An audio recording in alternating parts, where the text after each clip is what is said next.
Hey guys, and welcome to the Working Money channel. We got Stephanie Starr posting this XRP on the daily zoomed out to April 2021, guys. This was the height of the last bull market where XRP hit $1.96. She says, we've been under the red resistance level for some time, but it looks like we should see it breaking through around September or October if we stay in the same trajectory. So she's bringing up this chart here. This is the daily XRP chart on the Bitstamp exchange. Okay, take a look at that trend line coming down, following the lower highs of resistance levels for XRP. Whoops, let me just bring that back up again. And you guys can see here, if we do follow that trend line closely, we would likely break out. I mean, we've been under it now for quite some time, but we would likely break out in and around September, October, as she puts it, which brings us suspiciously close to this timeline here. Now, if you guys don't remember, I did do a video on this Marin prediction. She posted this back in January of this year and suggested that May 10th plus October 28th is going to mean something for the crypto space. Now, if you guys didn't see that video, I will link it up here in the top right-hand corner. The other thing that I found really interesting was that she posted something similar back exactly a year before she originally posted this tweet, January 22nd, 2021. She posted that May 16th plus July 25th. Take effing note of this. And I'm not going to show you guys on the chart again that first tweet, but if you guys didn't catch my video I did on that, I do outline it completely in that video. For this year, 2022, taking a look at Bitcoin, she did post May the 10th. Okay, May the 10th would bring us in and around here.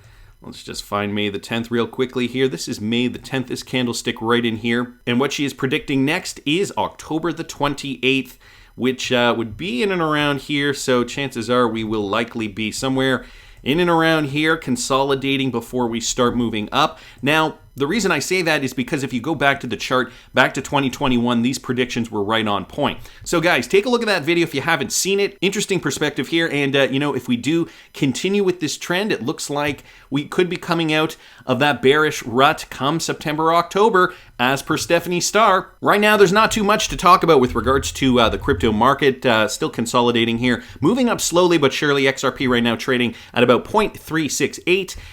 If I just bring back up Bitcoin here, Bitcoin's trading at about $22,800, so $22,800 per coin. If you guys are following some other WEF coins like Algorand's trading at about 33 cents, just over 33 cents. Cardano's ADA, let me just bring that up real quick. That's trading at about 50 cents, just over 50 cents. But you guys can see all these patterns are looking the same as of now, just kind of, wait and see pattern to see what Bitcoin does before we start moving up. Now, Bitcoin, obviously the leader of the pack, and Bitcoin has been demonstrating some bullish tendencies as of late. We still, though, have to wait and see. This is not confirmed. Realistically, we got to get above this level up here, $32,300 for Bitcoin before we can kind of justify any kind of bullish momentum. So, we're on our way up. It's a slow grind. Meanwhile, certain exchanges are doing what they can to promote crypto activity. I mean, it has been suppressed over the last few months. I saw this from XRP Crypto Wolf. If you guys aren't with Binance, they are now introducing DeFi staking and adding support for XRP. So now you can stake LTC and XRP on the Binance exchange. According to the recent announcement, Binance DeFi staking has added support for XRP and Litecoin. Users can now stake their LTC and XRP starting on August the 3rd. So this was just starting yesterday, and earn up to 1.4 APR in rewards. I mean, it's not a lot, but chances are, if it's too good to be true, it probably is. So, I'm happy to see this. I mean, I don't know if I'm going to necessarily stake my XRP. I've been happy holding my XRP in a cold wallet. Ledger actually posted this. So this is the company that I use. I do have an affiliate link in the description of the video if you guys are interested in a cold wallet storage solution. They said, we're saddened to see that there has been an exploit in the ecosystem leading to private keys being compromised. Now, they're talking about Solana. This exploit doesn't affect the Ledger Solana wallets connected to Phantom, as these private keys are device generated and stored offline. So, boom, even though there was a hack on the Solana network, Ledger is coming out and stating that our Solana wallets have not been compromised. So, again, a great opportunity. And it wasn't just Ledger who was stating this. I believe some other companies were mentioning, now is the time to get a cold storage solution. Like I mentioned before, I have the Ledger Nano and I'm really happy with it. You can use my affiliate link in the description. You don't have to use it. The more important thing, though, is not your keys, not your crypto. So you got to maintain your private keys in order to have full control over your cryptocurrency. Just wanted to bring that to your attention since the Solana thing just kind of popped out of nowhere yesterday. Moving on, though, with regards to the crypto industry and merchants getting ready for crypto. This an article here shared with us by Michael Branch. All right, and this was a Deloitte survey. Okay, so Deloitte, they're clearly showing that crypto payments are the next big thing in commerce. So they did a survey recently, and basically the survey is titled Merchants Getting Ready for Crypto. This contains extremely bullish news. It clearly shows that businesses of all sizes are getting ready for all kinds of crypto payments, and the vast majority believe that they will become ubiquitous in the next few years. Merchants, they are just like us, they say. Deloitte produced the survey in association with PayPal, which is telling and arises questions. Survey respondents, here's a quote, survey respondents are very optimistic about digital currencies in the consumer market, reporting broad agreement that accepting cryptocurrency payments is already a point of differentiation and are expected to see broad near-term adoption. Deloitte concludes, besides that, merchants see benefits as speed of payments and cost efficiency. So, of course, everything that Ripple has been focusing on since day one, which shows they're not in just for the flashy differentiation and already see all of the benefits it could bring to them. Another quote down here from the survey. The survey focuses on U.S. customer businesses with annual revenues ranging from below $10 million to $500 million and above. So these are not just small businesses. These are medium to large businesses asking for their views on digital currency payments and the investments they've made in payment infrastructure, as well as their plans for the years ahead. So interesting to see that. There are more statistics down here, like around 2/3, 64% of our surveyed merchants indicated that their customers have significant interest in using digital payments. 83% expect customer interest in digital currencies for payments to increase significantly over the next 12 months. More than 85% of the organizations are giving high or very high priority to enabling cryptocurrency payments. Around 85% of the surveyed merchants expect that digital global payments will be ubiquitous among suppliers in their industry in 5 years, and nearly 3/4 of those surveyed reported plans to accept either cryptocurrency or stablecoin payments within the next 2 years. So we are seeing a huge shift, guys. This, I think, is where we're going to start to see the real utility once we start to see, more of these merchants, and big merchants too. Okay, these are companies, again, revenues ranging from below 10 million to 500 million. So this runs the gamut here, and most of them, a wide majority, over 3/4, are saying, yeah, this is where we're going in 2 years, and our clients want the same. So big news there. Wanted to thank Michael Branch here on Twitter for posting that. The Cryptic Poet also found something interesting with regards to a new Vechain development. So the Vechain Foundation recently revealed a partnership with Amazon Web Services to support their V-Carbon platform. So we know Vechain has been partnering with a lot of companies. The Carbon platform, or the V-Carbon platform, was a more recent update. But here, now they're revealing a partnership with Amazon Web Services to support their V-Carbon platform. The product will enable companies to obtain information on their carbon footprint, to properly manage it, and remain compliant with emissions targets. Across the world, countries like China have set a strict emissions goal that must be met by every company and individual. Carbon management services such as V-Carbon become a crucial tool to these goals. So, of course, with a blockchain that is able to help track this kind of thing, this is going to make it easier for businesses and, dare I suggest, individuals to track their carbon emissions. I know the World Economic Forum wants to move that way, have all of us in the Western world to track our carbon. I did a video a few weeks ago, or maybe a month ago now. I forget who it was, but it was somebody talking at the World Economic Forum, suggesting that there is already a tool, and they are continuing to build out this tool so that individuals can now track their carbon footprint. And so Vechain, now they're partnering up with AWS to do the same kind of thing. The company praised V-Carbon's approach of merging Vechain's blockchain with a carbon-neutral digital infrastructure. The platform will combine these technologies with a team of experts with a great deal of experience providing carbon asset management services. So just wanted to bring you guys up to date on the most recent news with regards to Vechain, another, I think, undervalued cryptocurrency right now. All these cryptos are going to rally once Bitcoin has another hurrah.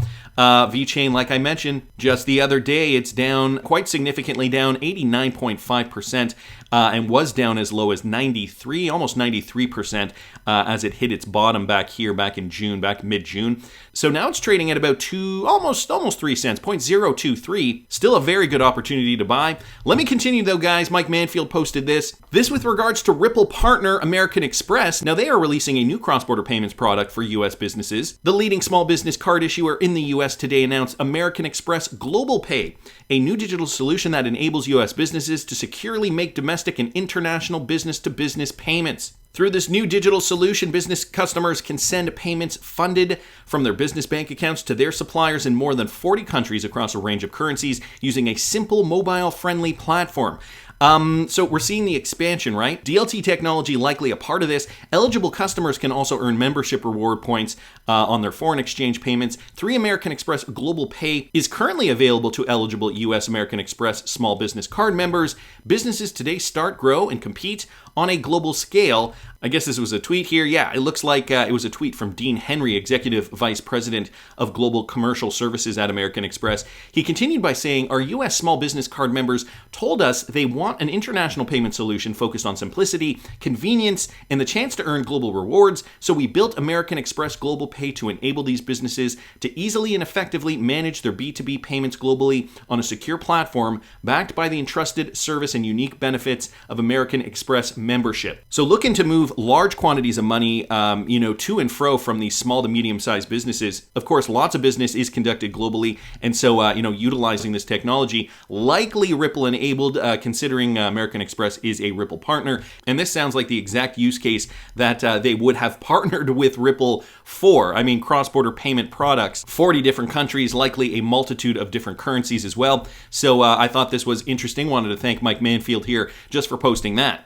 And James K. Filan, guys, keeping us up to date on the latest Ripple SEC news. Now we've just got this from yesterday. Ripple defendants request permission to serve non-party subpoenas to authenticate videos of 7 SEC officials' public remarks in connection with previous RFAs. And guess what? The SEC does not want to consent, and the SEC seeks to reopen discovery of all things. So they say, nope, we don't want these people to be authenticated on video. And yeah, by the way, we also want to reopen discovery to, I don't know, my big guess is to waste time, but I'm sure they have another reason. Defendants Ripple Labs, Brad Garlinghouse and Chris Larson respectfully request permission to serve 2 non-party subpoenas for the limited purpose of obtaining copies of 7 video recordings for authentication consistent with the court's July 19th order. The order directed the parties to meet and confer about requests of admissions, asking the SEC to authenticate the 7 specified videos in which the SEC officials made public remarks, and Your Honor specifically noted in the order that such agreement might entail creating downloaded versions of the remarks for purposes of authentication and preservation. The parties met and conferred on July the 27th. The SEC has agreed it will seek to authenticate the remarks once defendants provide them with downloaded copies of the videos, the content of which is already available on the video platforms at the hyperlinks provided. The recordings are hosted on 2 video platforms and are subject of those platforms' terms of service, which, based on defendants' due diligence, prohibit end users from downloading their own copies without prior consent.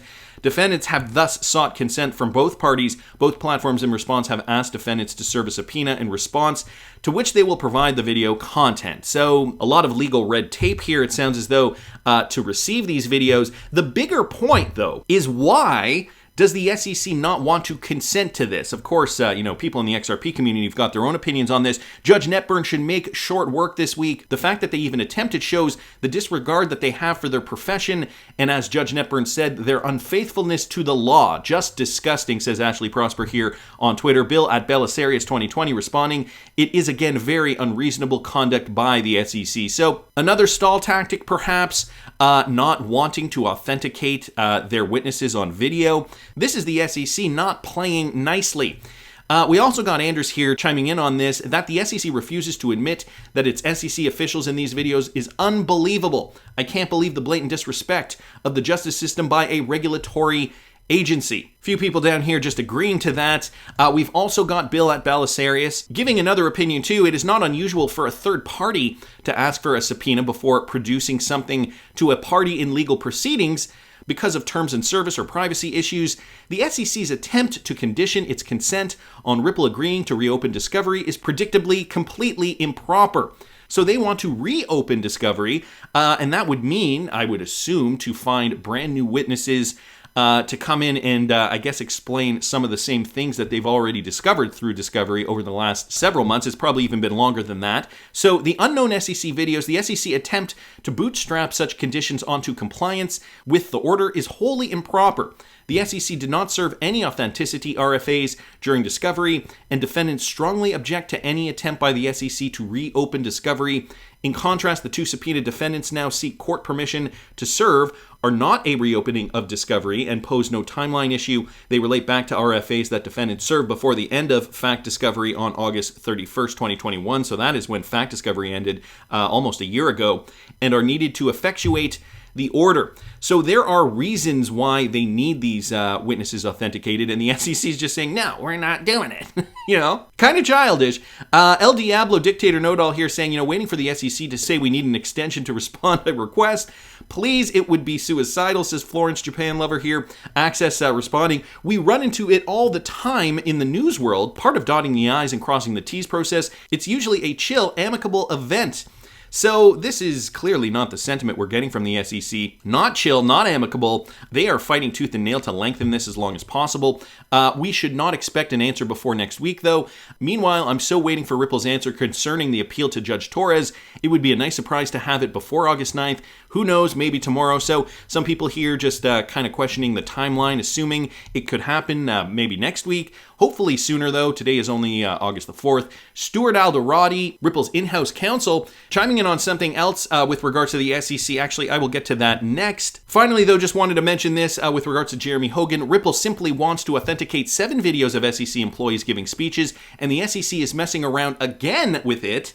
The SEC played games in responding originally last year. Authentication is standard stuff. So this is not an outlandish request, as per several lawyers now have been saying, like Jeremy Hogan and I believe someone else. Works in law in this last tweet thread here, Florence Japan Lover, who I was mentioning earlier. So this is standard stuff. It should not be that difficult. The SEC refused, though, to admit or deny the authenticity of the recording statements, responding in conclusory fashion that the information known and currently available is not sufficient for the SEC to respond. Rule 36 requires more, and nowhere does the SEC state in detail why it cannot truthfully admit or deny the authenticity of these recordings after reasonable inquiry. Jeremy Hogan also responding down here as a bit of a joke. Also on a personal note, I hope that Ripple gets these videos authenticated because 3 of them are of former Commissioner Robert Jackson, and Judge Torres needs to see his videos just for entertainment value. The faces this man makes.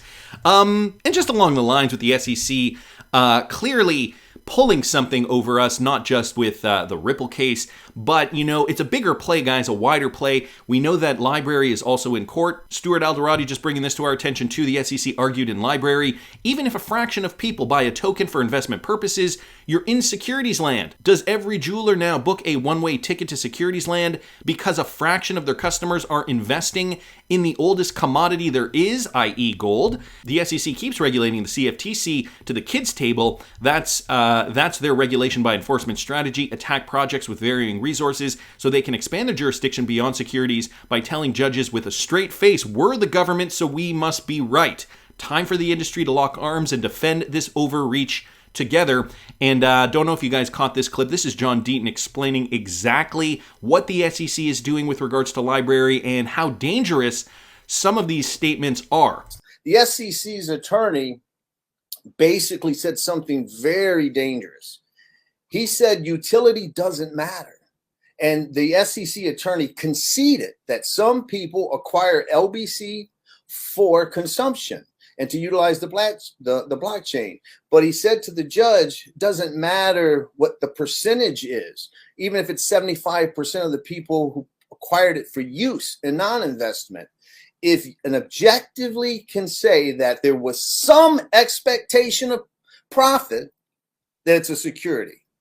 And I just want you to think about that for a minute, because that is so dangerous, because it's an umbrella that just usurps all kinds of asset classes. It would make every crypto. You could even argue that definition applies to Bitcoin. Exactly. You can argue that that definition applies to so many different things, including Bitcoin and other things like XRP. Darren down here saying, I have bought some comic books as investments in the past. I bought this comic book with the expectation of profits. I was not an accredited investor. This is a Punisher comic book. But, just to his point here, we buy things all the time with expectation of profits. And, if they're saying that, utility doesn't matter, that is very dangerous because that really does open up the entire crypto industry. It's almost sounding like it's one of two things. The people over there at the SEC either have no effing clue what they're talking about because they have no idea, or it is just a bigger play, which is now becoming blatantly obvious that they want more turf than they deserve. And I think it's the latter rather than the former, to be honest with you. Anyway, that from John Deaton, Stuart Alderati also giving his 2 cents, and Bill at Belisarius, pointing this out. I think as a community, we are doing good. And, I think the other thing the XRP community has been really good at is opening up to other crypto communities. Good thinking. This is the type of cross-community cooperation that crypto needs. John Deaton, Freddie Riz, attorney Jeremy Hogan, all tagged in this tweet. So this is from Drunk Monk here on Twitter. Shout out XRP community and LCX community. And John Deaton, we should band together as a crypto community and understand we are being targeted by the SEC, and what they are doing is wrong to investors. The SEC reign of terror will end soon. So this was a tweet targeting LCX. This was an advertisement that the SEC apparently brought up in one of their lawsuits. LCX is a big threat to how banking/exchanges are done. We know why the SEC has targeted them and XRP and saying they're securities when clearly they're not. LCX will be one of the biggest projects, and it looks like they didn't like the fact that he was pointing to a sign here that said "Goodbye Goldman," meaning Goldman Sachs. The SEC actually cites this ad in the complaint against the former Coinbase product manager. It actually says on its website, the CEO points to a sign that says "Goodbye Goldman." So if that is not telling, I don't know what is. The SEC helping and trying to save the legacy banking sector. This is why they are now opening up, seeing many more different cryptocurrency projects as a threat. Ripple, of course, the biggie, and the hardest one, I think, for them to be able to rein in at this point in time. But that's just my opinion. I want to hear what you guys think. Please subscribe to the channel if you haven't already. Like the video if you like the content I'm providing. I always love hearing your comments. See you in the next one, guys.